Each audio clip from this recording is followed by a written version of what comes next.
कुठल्या तरी राजघराण्यातल्या स्त्रीला शोभावना असा जिगरा होता तिचा. क्या बात है, मानला तिला हॅट्स ऑफ. तेव्हा मी काय फिल्म्स मध्ये ऍक्शन डिरेक्टर होतो, पण शपथेवर सांगतो त्या काळी आम्ही स्क्रीनवरही जे केलं नव्हतं ना ते तुझ्या आईने खऱ्या आयुष्यात केलं होतं बेटा. तू तर मला आठवतंय इवलीसी होतीस 2 दिवसांची आणि कार्तिकी 5 वर्षांची. डोक्यावर कुठल्याही पुरुषाचा हात नाही. अरे म्हणजे शालिनीना तशी कधी गरजही नव्हती. छे छे, अजिबात नाही. पण बाप नसलेल्या मुलींकडे आणि नवरा नसलेल्या बाईकडे समाज कोणत्या नजरेने बघतो ना हे मला चांगलंच ठाऊक होतं. तेव्हाच मनाशी खूणगाठ बांधली मी. या अशा पॉवरबाज बाईनं ना समाजात ताठमानेनीच जगलं पाहिजे. तेव्हा मनोमन ठरवून घेतलं तुम्हाला काहीतरी द्यायचं, काहीतरी करायचं तुमच्यासाठी. पण मी काय तुम्हाला देणार ग? तुम्हीच आम्हाला इतकं देऊन गेलात, इतकं देऊन गेलात. तुला सांगतो ना, तुम्ही आमच्या आयुष्यात येण्या अगोदर माझं आणि पिंकीचं आयुष्य फक्त चाललं होतं. वो कहते ना, जिंदगी कट रही थी. पैसे कमवण्यासाठी धावपळ सुरू होती, प्रसिद्धी मिळवायची होती. पण बेटा तुम्ही आमच्या आयुष्यात आलात आणि आमच्या आयुष्याला अर्थ मिळाला. माझं आणि पिंकीचं हे जे पूर्ण घर होतं ना त्याला सर्वार्थाने पूर्णत्वास तुम्ही आणलात. सर्वसामान्य घरांमध्ये लग्नानंतर परिवाराची जी चौकट तयार होते ना ती मला लग्न न करताच मिळाली. म्हणून मग मुद्दाम लग्न करावं असा विचारच नाही आला मनात. वो कहते हैं ना, भगवान जब देता है ना तो छप्पर फाड़ के देता है. आणि मला तर हे सगळं न मागता मिळालं होतं. आणि एक सांगू, आता गेल्या 22-23 वर्षांमध्ये मला तुझ्या आईची आणि तुझ्या आईला माझी इतकी इतकी सवय झाली आहे ना का. वो कहता है ना, आदतें अगर वक्त पे बदली नहीं गई तो कमजोरियां बन जाती है. मग तू आणि आई आत्ता एकमेकांचे कोण आहात?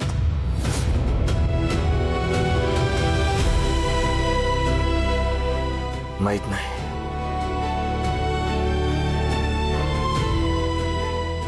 काही नात्यांना नाव नसतं. आणि तुला सांगू का, शहाण्या माणसाने ते कधी देऊही नाही. मग मला सांग बाबा, तू दुसऱ्या कोणाशी लग्न का नाही केलंस? तशी गरजच नाही वाटली मला. एखादी व्यक्ती ना दिवस रात्र काम करून थकून बागून जेव्हा घरी येते ना तेव्हा घरात त्या व्यक्तीला आपली माणसं हवी असतात. ती आपली माणसं माझ्याकडे होतीच ना. इतकं प्रेम करणारी माझी बहीण होती. सोन्यासारख्या 2 लेकी होत्या. अजून काय हवं? मग त्याच मुलीच्या नात्याने मी सांगते, मला माझी नॉर्मल फॅमिली हवी, जशी 4 माणसांची असते ना, प्रॉपर फॅमिली. बाबा प्लीज आम्हा दोघींसाठी हो म्हण ना. आईशी लग्न कर, आईशी लग्न कर. हे वेडाबाई, आता लोक काय म्हणतील? त्यांचा प्रश्न कुठे येतोय? त्यांना तर गेले 22 वर्ष असंच वाटते ना की तुम्ही दोघं नवरा बायको आहात. वाटतंय ना. ते टाळी मग लग्न करायची काय गरज आहे? मला माझा हक्काचा बाबा हवाय. म्हणजे ती कधीही म्हणू शकणार नाही की तू आमचा बाबा नाहीस. नाही म्हणजे मला तसं नव्हतं म्हणायचं बाबा. ते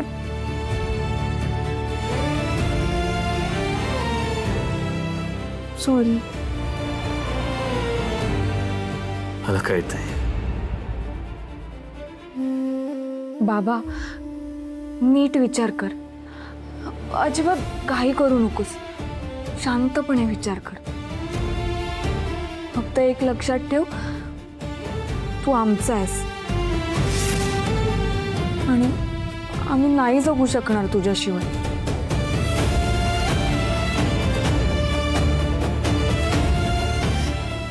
आणि हा स्टंट तू अजिबात करणार नाहीयेस. हो म्हण. अगं, हो म्हण.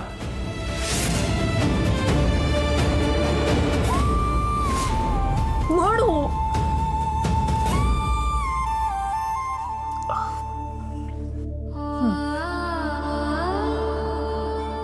बरं, मला आता तरी सांग, तू काय शोधत होतास मगाशी? हा ते या स्टंटसाठी मला ॲडव्हान्स दिला होता. ते पैसे कुठे सापडत नव्हते का, ते शोधत होतो. आता तू म्हणतेस तसं स्टंट जर करायचा नसेल तर मला मिळालेले पैसे मला परत नाही का करावे लागणार? ते आधी शोधतो.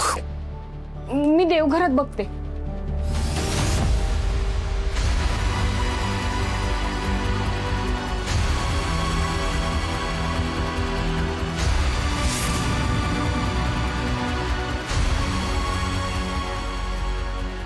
ओ माय गॉड, हे दोघे ते एनवेलप मधले पैसे तर शोधत नसतील ना? त्यांना जर कळलं की मी ते पैसे घेतले तर no no no, I can't let this happen.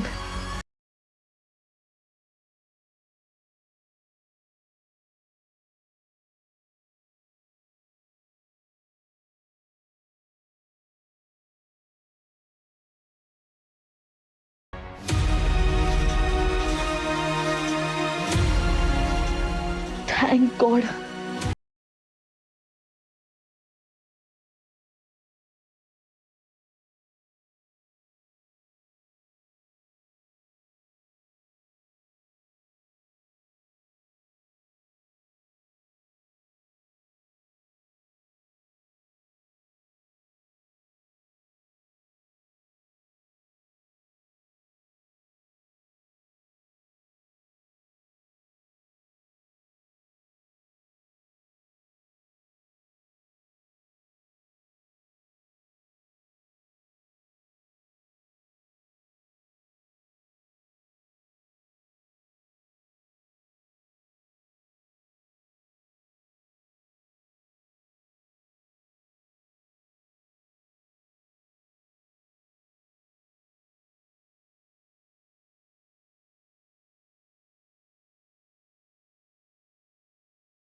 वाचलं लेटर? हो, वाचलं sir. What's your opinion then? Sir, अगदी साध्या आणि डिसेंट शब्दात धमकी दिली आहे त्यांनी. याशी? हो. अहो, सरळ सरळ धमकी देता येत नाही, मग अशी एखादी नोटीस पाठवायची. भाषा अगदी सॉफ्ट, पोलाईट. अहो, लोकांनी असं खरडलेलं वाटण्यात आयुष्य गेलंय माझं.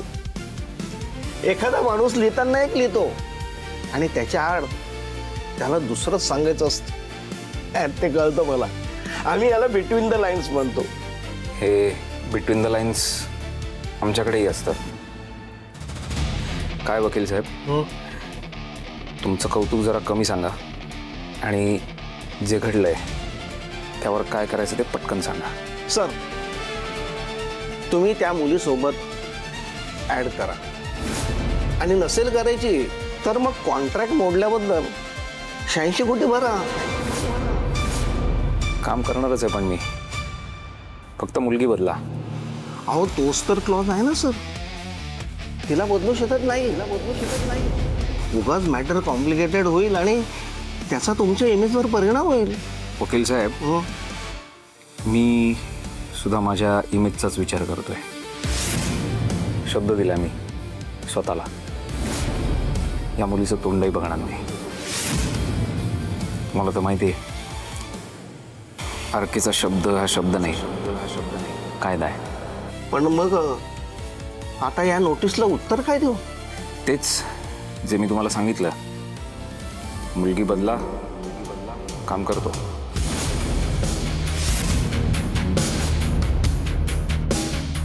काय जमणार नसेल तर दुसरा वकील बघतो मी. ती ज्यूस घ्या आणि निघा. अहो सर, आरके सर.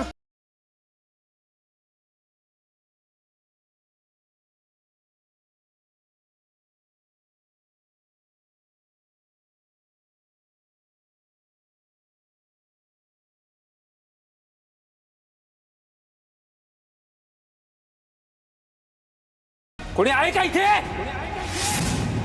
का मेलात सगळे? घेऊन जायला पत्ते खेळतोय. संध्याकाळच्या वेळी आरकेच्या घरात जुगार चालणार नाही. जुगार? जुगार नाही रे, पेशन्सचा गेम आहे यार. ये तू पण बस, तुलाही पेशन्स शिकायची गरज आहे.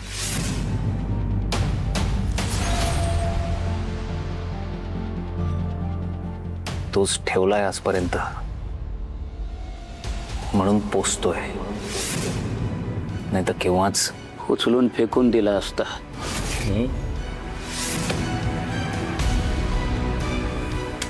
हा आवाज इरिटेट करतोय मला. पत्ते खेळायचेत ना, कॉम्प्युटरवर जाऊन खेळा. बंद करा इथलं. Waste of time. वेळ वाचवून काय करू? वेळेची किंमत त्याला ज्याच्याकडे वेळ नसतो. माझ्याकडे वेळच वेळ आहे. हीच माझी श्रीमंती. आणि पेशन्सचा जो पटकन संपत असेल तर त्याला पेशन्स कशासाठी म्हणायचं?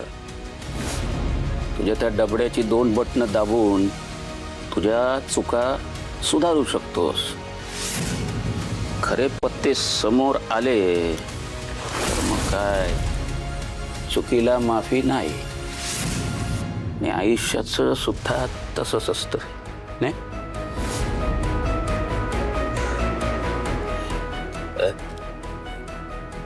असे घाणेरडे डायलॉग स्क्रिप्टमध्ये जरी दिसले ना, तर स्क्रिप्ट फाडतो मी.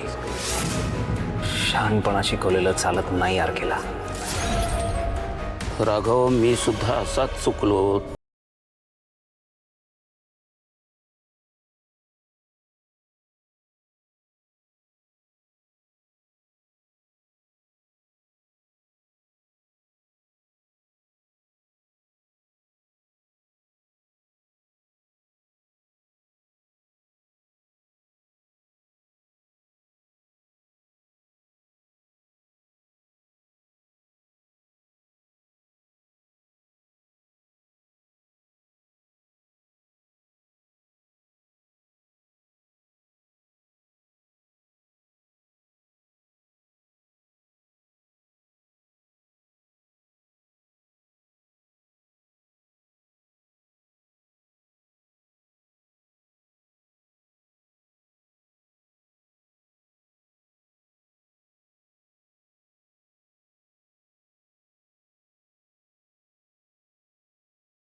आता तू माझं काही ऐकावंस अशी अपेक्षा नाही. वडील म्हणून माझा कोणावरही कसलाही हक्क नाही आहे, कधी नव्हताच. आणि तुम्हाला एका क्षणासाठी माझ्याबद्दल कधी प्रेम वाटलं नाही. खरं तर तुम्हाला प्रेम वाटावं यासारखं मी काहीच केलं नाही. पण बेटा, हे काळ होता, तुझा बाप इंडस्ट्रीचा राजा होता, one of the biggest producer. आणि मग त्या राजाच्या आयुष्यात एक दिवस एक राणी आली. राणी कसली? पनवतीच. तिच्या प्रेमात बुडालो, वेडा झालो. जगाला विसरलो, स्वतःलाही विसरलो. सारखा सारखा तिचाच विचार. बस बस बस. तुमचा चारित्र्यहीन इतिहास माहिती आहे मला.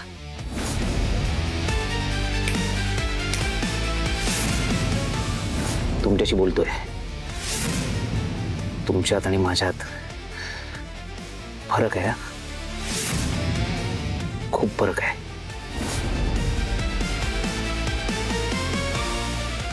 मुळात त्या मोहिनीच्या प्रेमात वगैरे नाही मी, पण स्वतःच्या फॅमिलीला विसरून वाहवत कधीच जाणार नाही मी.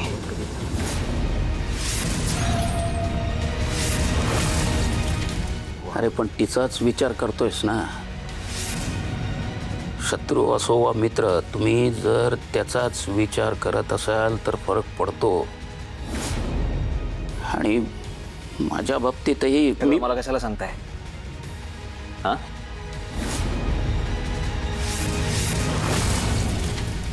हा माणूस राघव बरोबर काय बोलतोय? हे बघ राघव, मी सगळं सांगतोय कारण त्याच्या तुम्ही इथे काय करताय?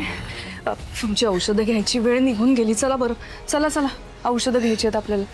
मी आले हा राघव, चला.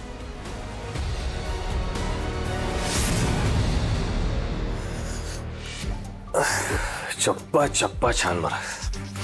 पैसे कुठेही सापडले नाहीत. आई नसेल ना तर आपल्याला काहीच सापडत नाही. अजून किती वेळ लागेल आईला यायला? ऍक्च्युली येतच असतील त्या.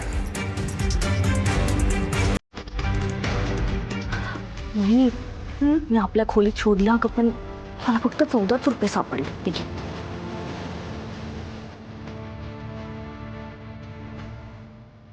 पण आई कुठे गेली आहे? अजून आली नाही. ग्राहक पेठेत गेली शॉपिंग करायला. एवढे पैशाचा प्रॉब्लेम सुरू आहे तरी पण. कार्तिकी, एक मिनिट. बरं झालं यावरून आठवलं. मी आता जे सांगतोय ना ते नीट ऐक. आपल्या घरात हा पैशाचा झोल झाला ना, हे आईपर्यंत पोचता कामा. आणखीन एक, तिच्या ट्रीटमेंटसाठी मेडिसिनसाठी किती पैसे लागतात हे तिला कळता कामा नये. I don't believe it. मी आईशी खोटं बोलायला सांगते. खोटं नाही बोलायला सांगत आहे, काही गोष्टी लपवायला सांगतोय इतकंच. त्यानं जर या सगळ्या खर्चाबद्दल कळलं ना तर स्वतःच मेडिसिन्स घेणं थांबवतील त्या. ते कशावरून? इतक्या वर्षात तुमच्या आईला मी जितका ओळखतोय ना त्यावरून. तुम्हाला सांगतो, काही वर्षांपूर्वीची गोष्ट होती. आपल्या इंडस्ट्रीमध्ये काही कारणास्तव स्ट्राईक झाला होता. तेव्हा तुमच्या आईने ना कोणालाही न सांगता स्वतःवरचा सगळा खर्च थांबवला होता. कळतंय? अरे बापरे, मग तुम्ही सर्व्हाइव्ह कसं केलं? आणि किती दिवस? दिवस नाही बेटा, 2 वर्ष. 2 वर्ष स्वतःसाठी साधा रुमाल देखील घेतला नाही त्याने. आत्ता पण त्याच्या गेलेत ना सेलसाठी, त्यांनी जे शिवणकाम करून पैसे गोळा केलेत ना ते पैसे घेऊन गेलेत. आता पण घरात झालेल्या पैशांचा लफडा त्यांना कळला ना एक वड़ा पाव नहीं खाऊ दिला तू. पिंकी, अरे लिक्विड डाइट मैं बाद में देखूंगी, अभी सॉलिड डाइट चालू है. काय पण चालतं म्हणजे वड़ा पाव समोसा. या बसा. कसं झालं शॉपिंग? मस्त मस्त आहे मस्त आहे. हिच्या राज्यात कसली आले शॉपिंग? एक वस्तू स्वतःसाठी घेतली नाही ना. काय हो, असं कसं म्हणतेस तू? उषा, आभरे, पडदे, कब्बशा एवढं सगळं तर घेतलंय. ते घरासाठी, यातलं स्वतःसाठी काय घेतलंय मॅडम आपण? काही नाही. घरासाठी म्हणजेच माझ्यासाठी नाही का? धन्य धन्य. गप्प बस ग. बरं मुलींनो, तुमच्यासाठी काय आणलंय मी त्याच्यात एक बघ जरा. मी नाही, मला वडा पाव दिला का तू? अगं अरे मेथीची भाजी केली ना ती खा ना. कार्तिकी खाईल. मी हे बघ कार्तिकी, ठीक आहे. अरे वा. आणि हे मोहिनीसाठी. अगं घे.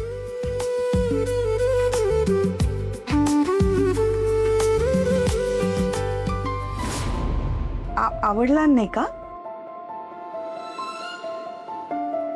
आवडला ना, खूप आवडला.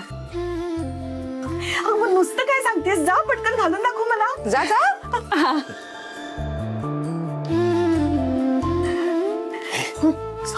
जा ना घालून दाखव. नंतर घालते ना मी. अगं नंतर काय, पटकन आत्ता घालून दाखव, म्हणजे काही टिप मारायची असेल तर करून देते ना. जा जा जा जा. जाओ. आई अगं ह्याची काय गरज होती? म्हणजे घरात एवढे फायनान्शियल क्रायसिस सुरू आहे, म्हणजे नको ग बाळा एवढा विचार करूस तू. गेले काही महिने तुम्ही खूप सहन केले दोघींनी, त्यामुळे वाटलं आज थोडीशी गंमत करावी. त्यात आज मोहिनीची जाहिरात पण आली आहे ना, सेलिब्रेट नको का करायला?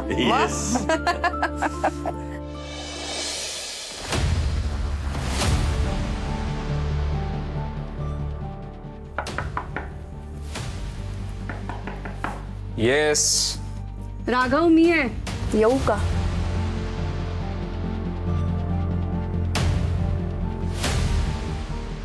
काय विचारलंस? येऊ का?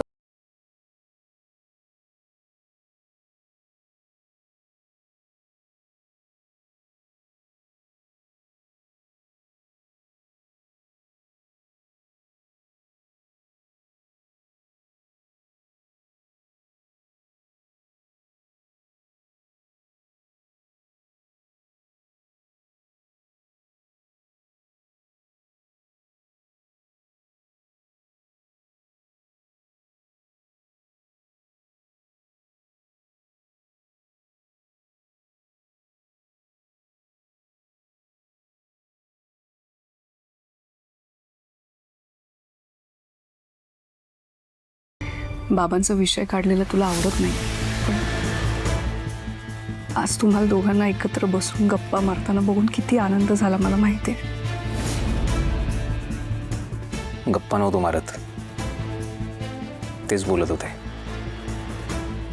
पण बरेच नॉर्मल होते. Even I was surprised. पण बोलत काय होता तेवढा? अलर्ट करत होते मला. अलर्ट? कोणापासून? I don't know. त्यांना असं वाटतं की मी त्या मोहिनीचा फार विचार करतोय. सांगत होते मला असं करू नकोस. खरं सांगू, कुठल्याच गोष्टीची काही लिंक लागली नाही मला. काय तर म्हणे मी राजा होतो, मग राणी आली, असं काहीतरी फालतू. जाऊ दे, सोडून देतो विषय. जेवायला चल.